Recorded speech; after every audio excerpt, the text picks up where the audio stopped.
Bonjour! En ce 4e dimanche de l'Avent, ayant pour thématique « Seigneur, montre-nous ton visage », aujourd'hui, le récit de l'Annonciation, tel que proclamé dans la liturgie, signifie deux choses. Jésus, celui qui va naître, est déjà le Fils de Dieu, et Marie, c'est la première des croyantes.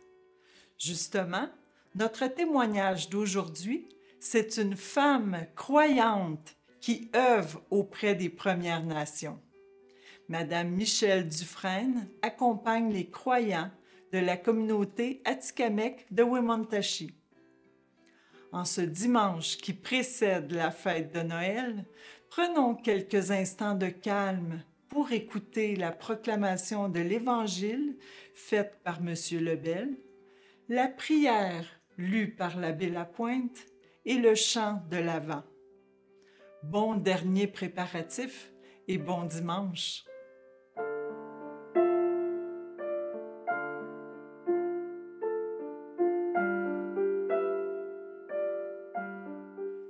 Évangile de Jésus-Christ selon saint Luc.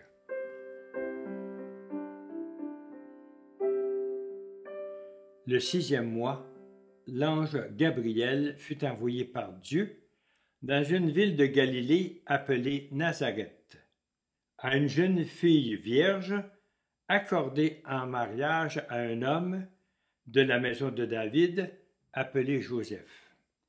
Et le nom de la jeune fille était Marie. L'ange entra chez elle et dit : « Je te salue, comblée de grâce, le Seigneur est avec toi. » À cette parole, elle fut toute bouleversée et elle se demandait ce que devait signifier cette salutation. L'ange lui dit alors : « Sois sans crainte, Marie, car tu as trouvé grâce auprès de Dieu. Voici que tu vas concevoir et enfanter un fils. Tu lui donneras le nom de Jésus. Il sera grand. Il sera appelé Fils du Très-Haut. Le Seigneur Dieu lui donnera le trône de David, son père, et il régnera pour toujours sur la maison de Jacob, et son règne n'aura pas de fin. » Marie dit à l'ange : « Comment cela va-t-il se faire puisque je ne connais pas d'homme ? » L'ange lui répondit : « L'Esprit Saint viendra sur toi, et la puissance du Très-Haut te prendra sous son ombre. C'est pourquoi celui qui va naître sera saint, et il sera appelé Fils de Dieu. Or voici que dans sa vieillesse, Élisabeth, ta parente, a conçu elle aussi un fils et en est à son 6e mois, alors qu'on l'appelait la femme stérile. Car rien n'est impossible à Dieu. Marie dit alors : « Voici la servante du Seigneur, que tout m'advienne selon ta parole. » Et l'ange la quitta.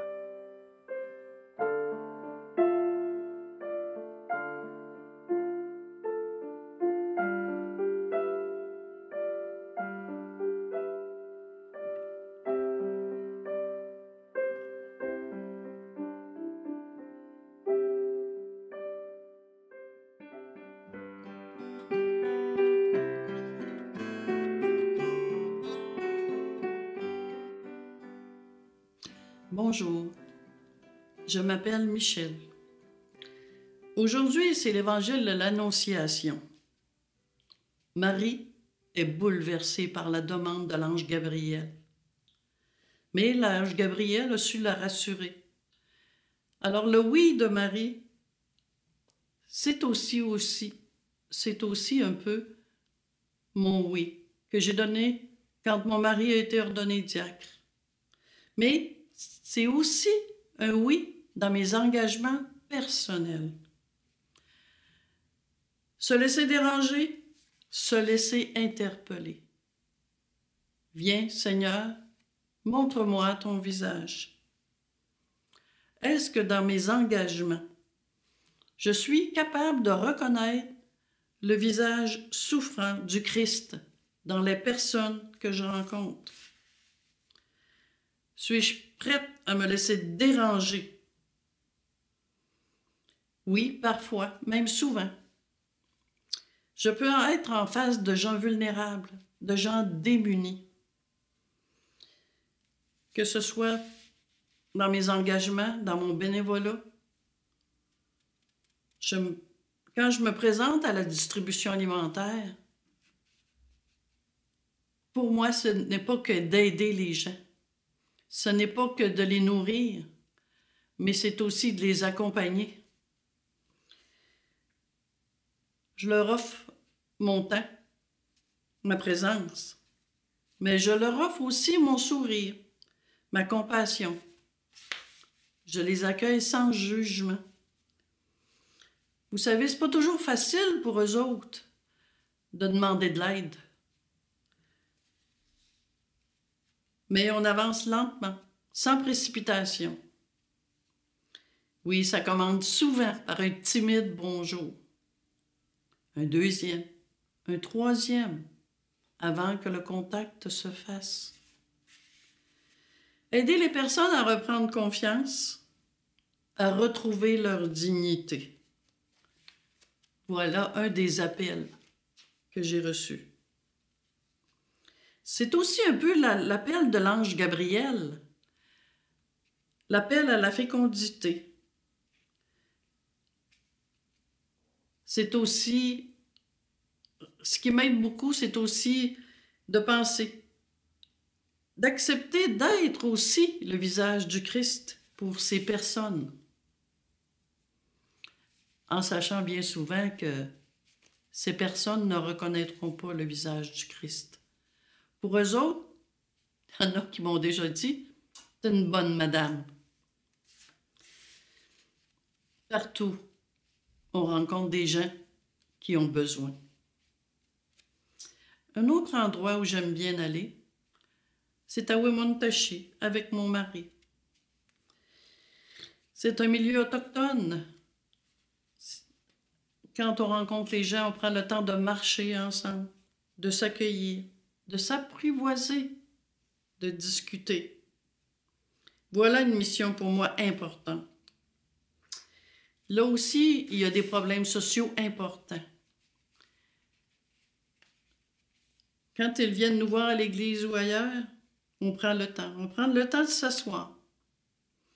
Des fois, on rit. Des fois, on pleure. L'important, c'est d'être présent pour vivre ensemble pleinement ces moments de bonheur ou de douleur. Même ces gens m'apprennent beaucoup. Pour moi, ce sont des visages du Christ aussi. Mais pour moi, c'est facile de donner, d'aider. Mais recevoir, c'est un autre paire de manches. Il faut que j'accepte d'être dérangé. Il faut que j'accepte d'être aimé par d'autres personnes. Reconnaître dans l'autre le visage du Christ, s'il est là pour moi, c'est que moi aussi, j'en ai besoin et que moi aussi, je dois apprendre quelque chose de ces personnes. Quand je rencontre des gens, pour moi, ils sont tous des visages du Christ. Ce sont tous des gens importants. Oui, Seigneur, montre-nous ton visage à chacun de nous, que ce soit dans l'un ou dans l'autre. Aujourd'hui, le 24 décembre, l'Annonciation, je vous demande de prendre le temps. Si vous pouvez appeler une personne seule, aider une personne dans le besoin, prendre un café, prenez le temps de rencontrer ce visage du Christ.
Seigneur, tu viens, sois béni.